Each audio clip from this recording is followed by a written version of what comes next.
Hello everyone, welcome to Olive Board. My name is Dinkar Purwar and here we are starting a new lecture series for NABARD Grade A 2021 and RBI Grade B 2021-22, that is concepts and news of the week. So here you will be understanding some of the concepts and whatever the news that are important for your exam related to NABARD and RBI Grade B, you will be getting all the updated news of the last week in this video lecture. So we'll start with a new lecture series, that is lecture 1 today, and let's start. So we'll be starting with our lecture 1 on concepts and the news of the week. So let's start with it. The first news that is important for you to remember is 170 gigawatt of renewable energy is under the production or under the various stage of development. 170 gigawatt renewable energy capacity is either operation or under development as per the RK Singh, that is the ministers. The capacity of 50.15 gigawatt is under various stages of under implementation. That is a very huge amount of electricity that is under the stage of development. And the capacity of 20.02 gigawatt is under the various stage of bidding. That means those who will be bid for this 27.02 gigawatt of energy. So 50.17 is under the implementation period and 27.02 is under the various stages of bidding. That means people will be bidding for about the wind power, hydropower, solar energy power, all these things. As much as 170.14 gigawatt of renewable energy capacity, excluding large hydro units, have either been installed or under various stage of development. That is a very good news for our country.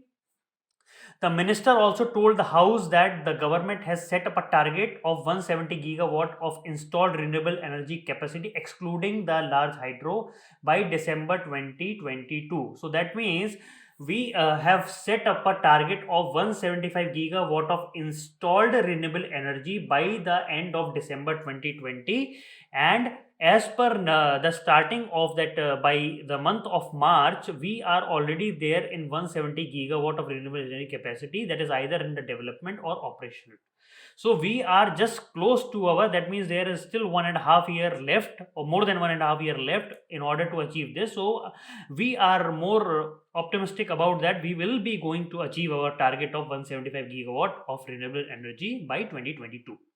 The installed capacity of solar power has reached 39,000 megawatt at the end of February 2021, which is about 15 times the capacity of 2632 watt by the end of 2013 and 14. That means there is a 15-time increase in the installed capacity of solar power. Now it is 39,000 megawatt. Earlier by 2013 and 14 it was 2600 around megawatt. So this is a huge development in the field of renewable energy, and we are close to our target of reaching 175 gigawatt of installed renewable energy. Now, Mahindra and Mahindra has appointed Anish Shah. He is Anish Shah, has appointed as MD and CEO of Mahindra and Mahindra, and he will be joining the company on April 2. Shah was the president and CEO of the GE Capital India, where he led the transformation of the business, including the turnaround of its SBI card joint venture. So Mahindra and Mahindra has appointed Anish Shah to take over as the post of MD and CEO. So this is a very important question. So by the pic you can remember his name. Okay. Now Bharat Pay launches instant liquidity facility for SME, small and medium enterprises. Bharat Pay, as you all know, is a platform where we can do a process transaction of our money. So they have created a instant liquidity facility where you will get instant liquidity, instant money for SME. The loan that will be available at a low interest rate with zero processing fee and involve minimal paperwork. So what is really very important, that will be only asked for the paperwork. So there will be a zero processing fees and there will be minimum paperwork and low interest rate. This will be focusing on the small and medium enterprises. Bharat Pay has announced the launch of a new lending product. So this is a lending product that would provide instant liquidity to the distributor, wholesaler, trader, and dealer. So, what is the name of this lending product? It is called Distributor to Retailer Finance, D2R. D2R. So it will give collateral free loan up to rupees 50 lakhs. So those who is availing the facility under distributor to retailer finance, so they will be giving collateral free. That means you don't have to give any guarantee for the loan up to rupees 50 lakhs for a period of 7 days to 30 days. So you should know what is the name of the product. It is called distributor to retailer, that is D2R Finance. Bharat Pay has already facilitated D2R loan of rupees 50 crore in the first month of its launch and aim to facilitate the dispersal of 2500 crore by this product in the next fiscal year 2021 and 2022. That means in the first month of its launch, the D2R, that is Bharat Pay product D2R, has already given the loan of around 50 crore, and they are looking for giving the loan of 2500 crore by the end of the next fiscal year, that is 2021 and 22. So right now this facility of instant loan facility under distributor to retailer is live in 10 cities, where close to 2000 SME registration was done in just 1 month within the launch of this product. It is further said, adding that the loan is available at a very low interest rate with zero processing fees and minimal paperwork. So, but now they are also aiming to offer this product to all the 100 cities where Bharat Pay was present, said Suhail Samir, Group President of Bharat Pay. So this is all the news about the Bharat Pay has launched a new product that is called distributor retailer, where they will be giving a loan to various distributor, wholesaler, trader and dealer, and the loan will be available collateral free up to rupees 50 lakh rupees if they are taking loan for 7 days to 30 days. So it will having a very low interest rate with zero processing fees and involve minimum paperwork. So this is very important, distributor to retailer. Now, cyber assets. Cyber assets, all the computerized, all the servers, all these things, these are called cyber assets. Any companies who's working in the internet, IT field, wherever. So right now, everywhere, all the cyber assets are there because all the companies are connected via various internet servers and all those things. So these are all called cyber assets. So New Delhi is the 5th most attacked city in the world as per this report. Attack on Indian cyber assets has grew to 207% in 2020, with New Delhi ranking 5th among the world most attacked city in the world. As per the latest finding of the Subex, it is a NSE listed digital service provider for telecos. So 2020 was also the year that saw significant rise in the inbound cyber attacks. So majorly this inbound cyber attacks are from the North Korea, and malware that can be linked to one of the cluster geotagged in North Korea approximate geographical vicinity. So all these attack mainly are coming from the places of North Korea because it has been geotagged at this position. And what all other cities that are there who are in the top category, that is Washington DC, London, New York and Singapore were the top 4 cities drawing the most cyber attacks in 2020.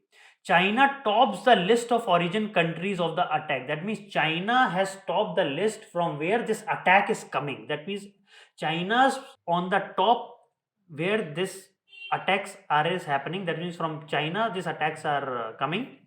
That is followed by North Korea, then Iran, then Russia, then Ukraine. That means those countries who are the most attacked countries are Washington DC, London, New York, Singapore and New Delhi. And who is attacking these countries? The major cyber attacks are coming from the origin that has been geotagged is China is among the top, then North Korea, then Iran, then Russia and Ukraine.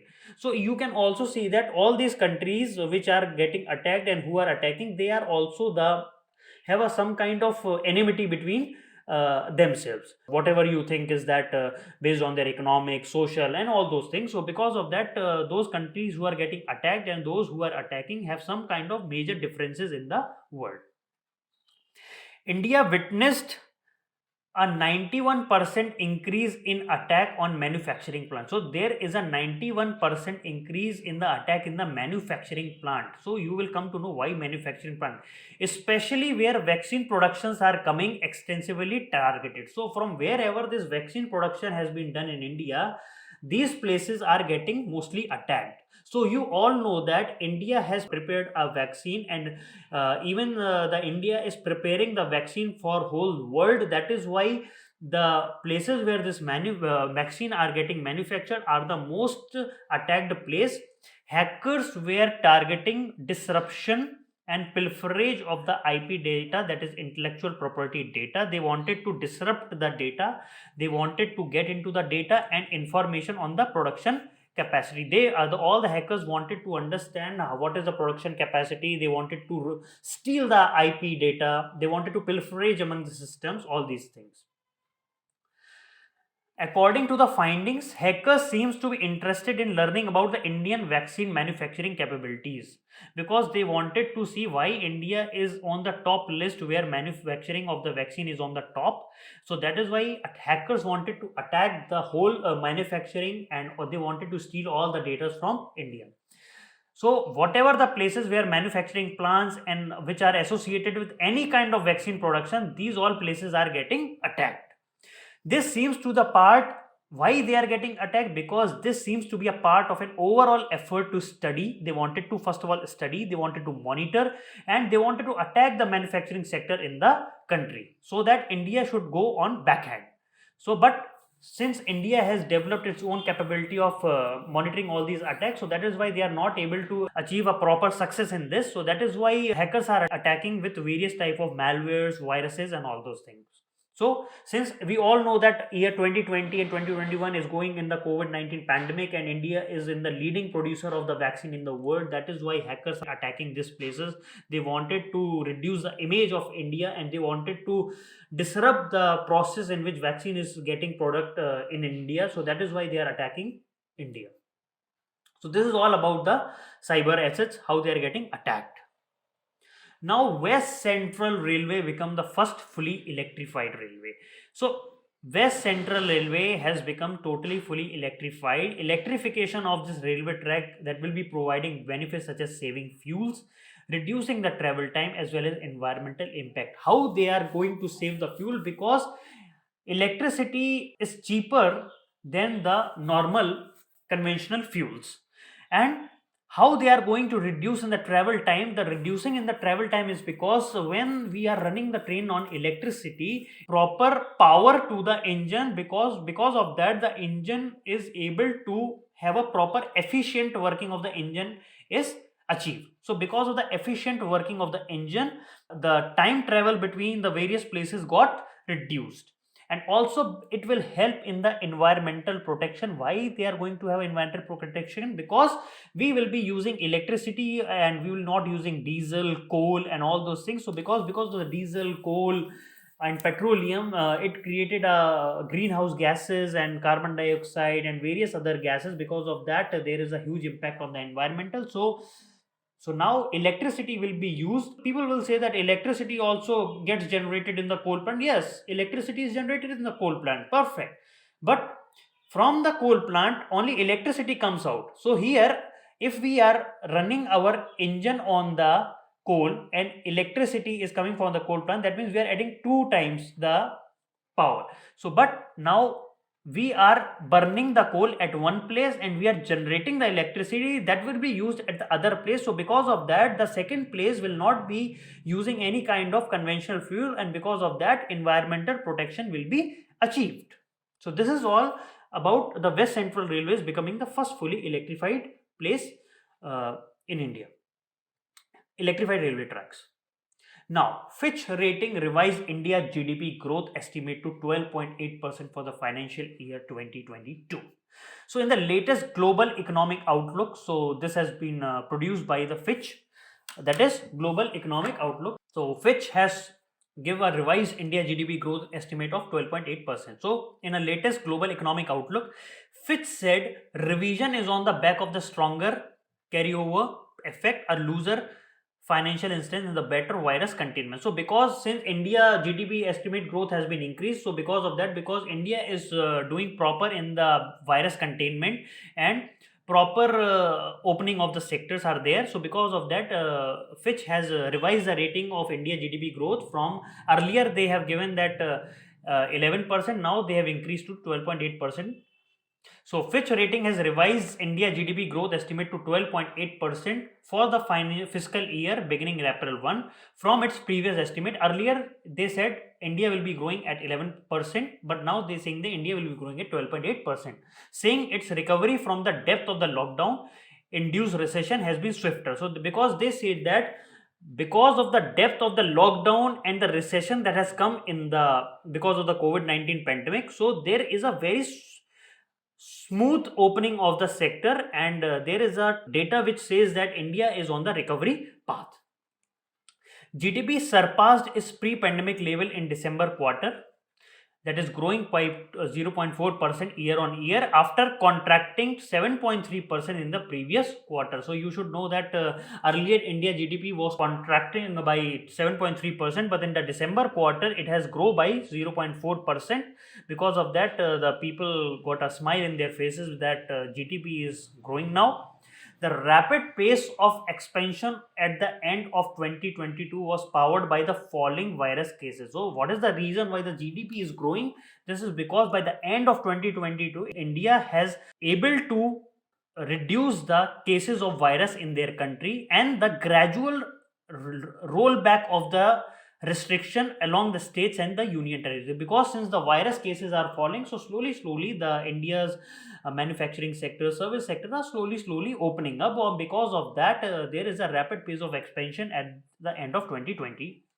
So manufacturing PMI is purchasing manager index, remained elevated in the February, which the pickup in the mobility and the rise in the service PMI point to further gain in the service sector. So purchasing manager index measure the performance of a manufacturing sector and is derived from the survey of the 500 manufacturing companies. So this is all about purchasing manager index. Now, Google adds a new feature to help students find best educational resources directly in the search engine. This interactive educational resource will test student knowledge of chemistry, maths, and physics directly in the search engine. That means whenever you go and search engine, you type anything, so the search engine will check your knowledge about chemistry, maths, physics directly from the search engine. Google Search is adding a new function to help user find the best educational resources. The first feature of this is to add in the practice problems. First of all, Google will add in the search engine the proper practice problems. This interactive educational resource will test student knowledge of chemistry, maths, physics directly from the search engine. So you will be getting the question in the search engine, you will be solving that, and this is the best interactive facility where you can solve the question, you will get the answer.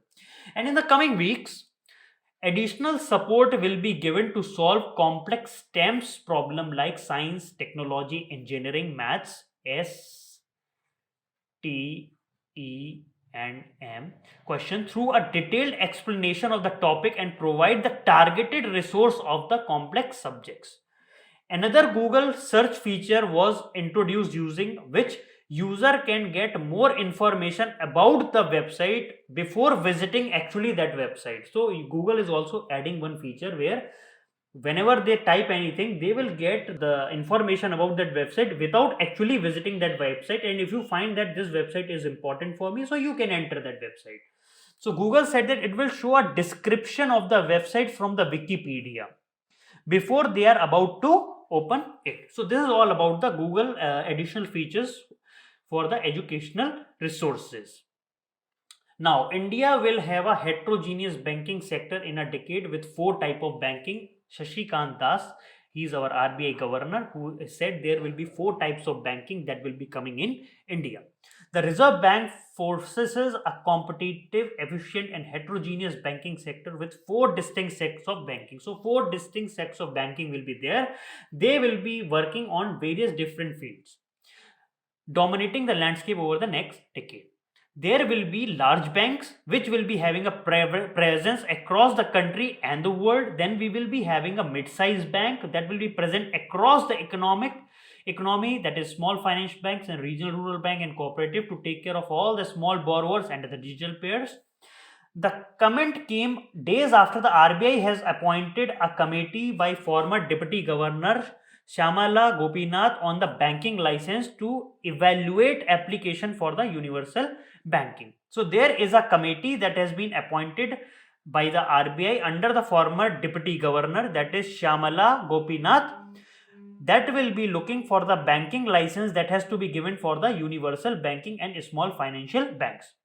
An internal panel has recently recommended allowing deep pocketed corporates to into the banking foray. So there is an internal panel also in the RBI which recommended that those corporates who have a deep pocket, that means those who are having huge amount of money, they should also come in the banking area, something the RBI has been averse to for long. The Reserve Bank is striving towards more competitive, efficient, and heterogeneous banking structure. The licensing policies for universal banking, small financing bank, payment banks are the step in this direction. So right now in India, we have 10 small financial banks and 6 payment banks which are in operation right now. Now, the first set of the bank will be dominated by a few large Indian banks with domestic and international presence. The second will be the mid-sized bank with economy-wide presence, while the third set would encompass smaller private sector banks, small finance banks, regional rural banks and cooperative banks, which may specifically cater to the credit requirement of the small borrower. Now these are the first, second and the third category. Now the fourth segment would consist of the digital players who may act as a service provider directly to the customer or through bank as their agents or associate, stressing that such player would increasingly emerge as a critical piece across all the segments. Now, maintaining the health of a bank sector remains the policy priority of the RBI. Adding strength to the banking system depends on building its capital base while at the same time focusing on corporate governance and ethics driven compliance culture. Non banking financial companies need to enhance their skill sets to identify the risk early. Non banking financial companies has to improve their skill sets so that they can easily find out the risk early, measure them, and mitigate any kind of risk proactively and build up adequate provisioning buffer to absorb the potential losses. So NBFC has to work on various skill sets so that they can easily identify if there is any problem or risk is available, they can measure it properly and mitigate the problem proactively before actually it becomes a huge loss. So, and if any loss is there, we should build a proper adequate provisioning buffer so that it should able to absorb the potential losses without disrupting any of the banking operation. So this is all about the RBI looking for a 4 types of bankings that will be coming in the future. Indian economy on path of gradual recovery as per the International Monetary Fund. Why International Monetary Fund has said? Because there is a pickup in the gross fixed capital formation, GFCF. High frequency indicator including purchasing manager index, trade and mobility suggest a continued recovery in the first quarter of the year 21. However, there is a recent emergence of the cases of the COVID-19 pandemic viruses and localized lockdown is still possessing the various kind of risk for the economic recovery. So, as per the International Monetary Fund, they have said that there is a pickup in the gross capital formation. So, there is a path of a gradual recovery, but in the first quarter of the 2021, but the new variant of the COVID that has came, and because of the localized lockdown, that could have a potential risk to a sustained recovery. So you should know that IMF releases this report that is called World Economic Outlook. You should know that who published this report. The IMF is scheduled to release its World Economic Outlook report. Now, Indian inflation is uncomfortably high, that is as per Moody Analytics. So Moody Analytics has said that there is a inflation in India and that is uncomfortably high, which is an exception among the Asian economies because of the higher fuel price, which keep upward. Right now, you all know that the petrol has reached some places at rupees 100 per liter. So because of the increase in the fuel prices, there is an increase in the transportation cost, and if the transportation cost is increased, so there is a increase in various commodity prices. So higher fuel price will keep upward pressure on the retail inflation and keeps the RBI from offering any kind of further rate cut, because RBI is not cutting any kind of rate because they know that there will be a huge fuel price are there, so it will be increasing the retail inflation. Now, what about the core inflation? Core inflation, which excludes food, fuel, and light, was up by 5.6% in the February from 5.2. So there is an increase in the core inflation also in the month of February and January. So Moody Analytics said inflation is subdued in most of the Asia and accepted to only gradual pickup over 2021 because of the rising oil prices and economy started to reopen. We all know that Brent crude, you know what is the meaning of Brent crude? Brent crude is a type of a place from where the crude oil is taken out. So based on the price of a Brent crude per barrel, the India fuel prices goes up and down. So whatever the price of the Brent crude, so based on that, India oil price goes up and down. So Brent crude has climbed 26% and now it is around US dollar 64 per barrel. You know, in 2020 it went to around 20-30 US dollar per barrel, but now it has been climbed to 26%. So because of that only, since the increase in the Brent crude oil price, so there is an increase in the higher fuel prices. It was around US dollar 30 per barrel in March 2030. So there is an increase of more than 100%. Earlier it was 30 per barrel, now it is 64 US dollar per barrel when the COVID-19 pandemic just rises to start. India and Philippines are exception. In these economies, inflation is above the comfortable level, adding to the list of challenges for policymakers. So because of the higher fuel prices and increase in inflation, so there is a challenge for policymaker for where to invest, how to decrease this inflation. This is all giving challenges to the policymaker. As we all know that under the monetary policy framework, that is MPF, RBI has given a target for maintaining the retail inflation 4% plus minus 2. That means from 4 up, it can go up to 6 and it should go up to 2. So you have to maintain the retail inflation of 4% plus minus 2%, but it should not go above this. But as per this report, we are already at the upper edge, that is 5.6%, and it will breach the limit of our monetary policy framework. So we wanted to take some proactive measure in order to reduce the inflation. So this is all about the Moody Analytics report on the Indian inflation. Now, Marico's chairman Harish Mariwala is Ernest and the Young Entrepreneur of the Year. So here, Ernest and the Young has given a various award to various people in our country. So EY Entrepreneur of the Year was given to Harsh C. Mariwala. He is a chairman of Marico, while the Lifetime Achievement Award winner has gone to Dr. Pratap Chandra Reddy, who is from the Apollo Hospital Enterprises. Baiju Ravindran, you know, is from the Baiju's.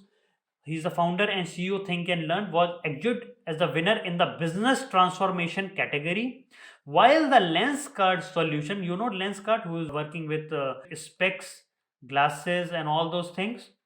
So Lenskart solution was chosen as a startup of the year. In the manufacturing category, the winner was Deepak Mehta. He is a chairman and MD of the Deepak Nitrite. And in the service sector, the winner is the Dinesh Agrawal, CEO and MD of the Indian Mart. You know what is India Mart? India Mart is a places where you can register your business, and those who is looking for your business, they can contact. So the buyer and the seller, they can contact over in the India Mart platform. While the winner in the financial service space was Sushil Agrawal. He is an MD and CEO of Awas Financiaries, and the award for consumer products and retail was backed by the Darshan Patel. He is the CMD of Vinny Cosmetics. While Amira Shah, MD of Metropolis Healthcare, was the winner of the life science and the healthcare segment, and Suresh Narayan, CMD of the Nestle India, won the EY Entrepreneur CEO Award. So here you have to know about who has achieved the award under various categories. So Ernest and Young report is very important for any kind of exam. So you should know who has got which award under which category. Now, Nal Se Jal Yojana. Modi Nal Se Jal bring from, that means tap to water. From tap we get water. Brings tap water to 4 crore household since the launch. 3 states have already achieved 100% target. Telangana has best record with the water supply reaching 38.37 lakhs household or 70.99, or you can say at 71% of its targeted. Followed by Bihar, where 1.3 crore household or 67% of the people are getting tap water. Prime Minister Narendra Modi flagship Har Ghar Nal Se Jal scheme has so far produced tap water connection to nearly 4 crore households. Over 20% of its target since its launch in achieved this feat successfully, according to the data provided by the Ministry of Jal Shakti. With the scheme, PM Modi looks to provide citizens of the country with a water supply connectivity. There are 19.19 crore household in our country. You should know this figure. That is, there are total 19.19 crore household in our country. 37% of which, that is 7.17 crore, have tap water connection as of today. So still we have to achieve too much, but still we are able to achieve too much.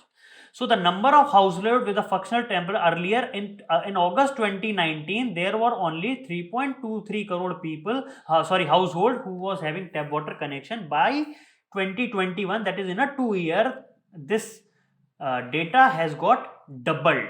Now 7.17 crore household are having tap water, that is 37% of the all household will be having tap water. So as you can see, the number shows that the scheme is going very fast with providing water connection to every household, and Telangana and Bihar has done a very good progress in this stage. One of the largest state in our country, that is Uttar Pradesh, has having around 2.63 crore household, of which only 10% is having a tap water. So Uttar Pradesh is lagging behind in this category. And pool bound West Bengal is the worst performing large state, where only 8.75 of its 1.63 crore household are having tap water. That means out of 1.63 crore, only 8.75% household are having tap water.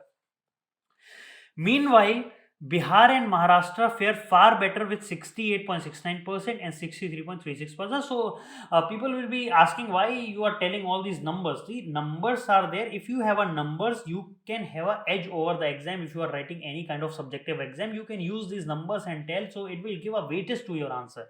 And if you are going for any interview, you can argue with your datas and all these figures. So numbers has to be known by the people.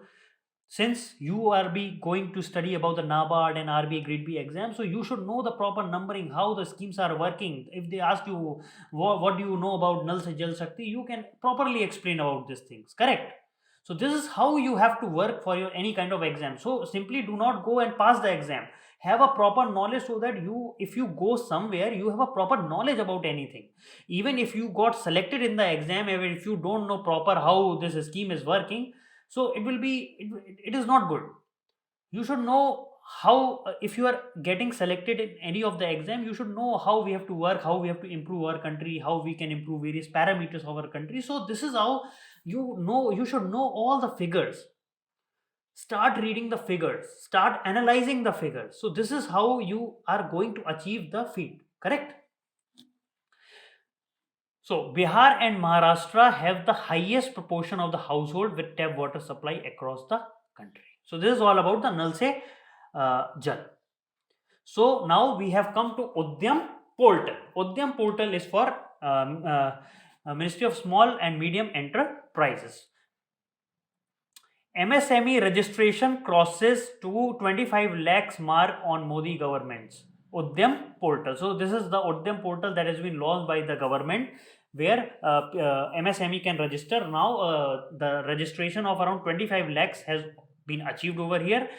That has been grown 130% in nearly 5 months. For registration on the Udyam portal, if you wanted to register in the Udyam portal, MSME are not required to upload any of the document or proof except for the Aadhaar number for the registration. So as of March 22nd, 2021, the portal has registered around 25 lakh MSMEs. Udyam registration was integrated with the Central Board of Direct Taxes and GST network along with the public procurement portal. So here Udyam portal has been linked with Central Board of Direct Taxes, GST network, even public procurement portal, government e-marketplace from end-to-end digital registration by MSME. Reserve Bank of India has issued a circular in August last year for clarity on the registration of the existing business under Entrepreneur Memorandum Part 2 or Udyam Aadhaar Memorandum. The government has also organized a single window system at Champions Control Room, which are set up at MSME development institution across India and district industry center for facilitating this whole process. So how this portal will help the government and you people?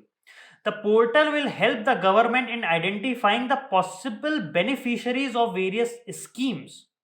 That means if any of the scheme that has been launched by the central government, based on this portal, they can see which MSME can get the benefit of any kind of a scheme, and they can announce the packages announced for the MSME, such as collateral free credit, subordinate debit for distressed MSME, and pass these benefit directly to them. So if you have registered on the Udyam portal, government can identify the various beneficiaries of the various scheme.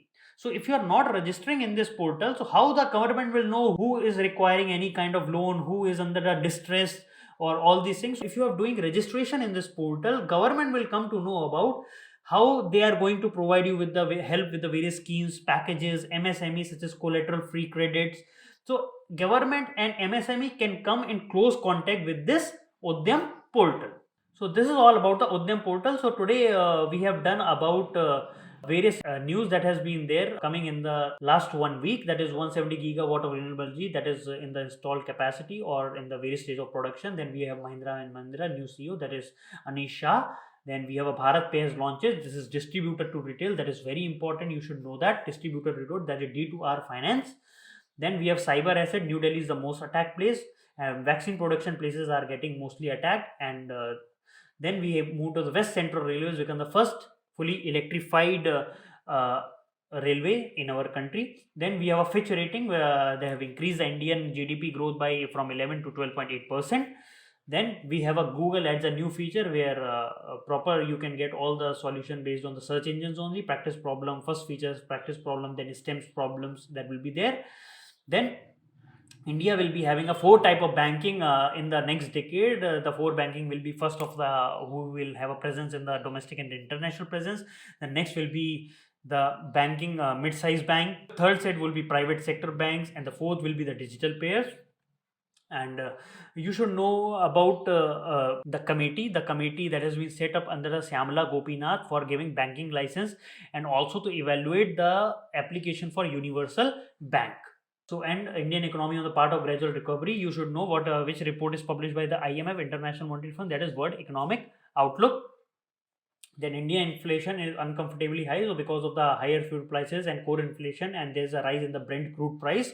Because of that, there is a increase in the inflation. And you should know what is the target of monetary policy framework. It is retail inflation has to be by 4% plus minus 2%. Then Medico chairman, so you should all know what are the important names who got award under this categories. Then we have a Nal Se Jal Yojana, and the Nal Se Jal Yojana, Telangana has the best record under this.